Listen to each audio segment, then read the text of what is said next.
کتابوں میں لکھا ہے کہ امیر شاہ ایک علاقے کا بادشاہ گزرا ہے، اس نے تفریح کا پروگرام بنایا کہ میں جنگل میں جاتا ہوں اور شکار کھیلوں گا.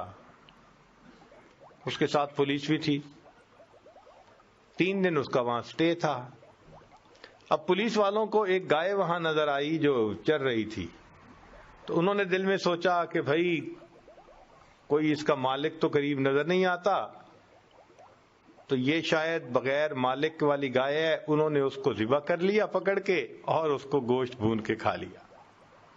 وہ گائے تھی ایک بوڑھی عورت کی. جب گائے واپس نہ آئی شام کو تو وہ اپنی کوٹھری سے نکلی. ڈھونڈتے ڈھونڈتے پتہ چلا کہ جی گائے تو پولیس والوں نے کاٹ دی، ذبح کر دی اور کھا بھی لی.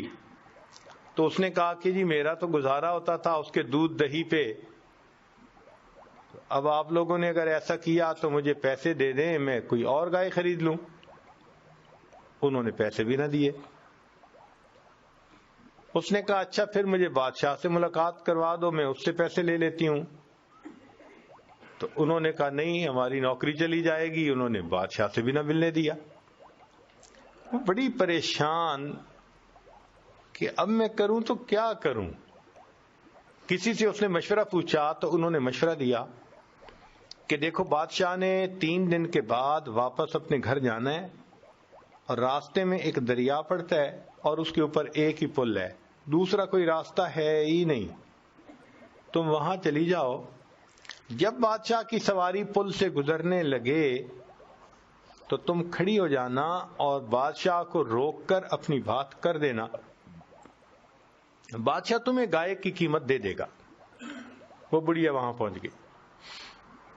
اب تیسرے دن جب امیر شاہ اس جگہ پر آیا، اللہ اکبر، تو پل سے گزر رہا تھا. بڑھیا اٹھی اور اس نے اس کے گھوڑے کی لگام کو پکڑ لیا، کھڑا کر لیا.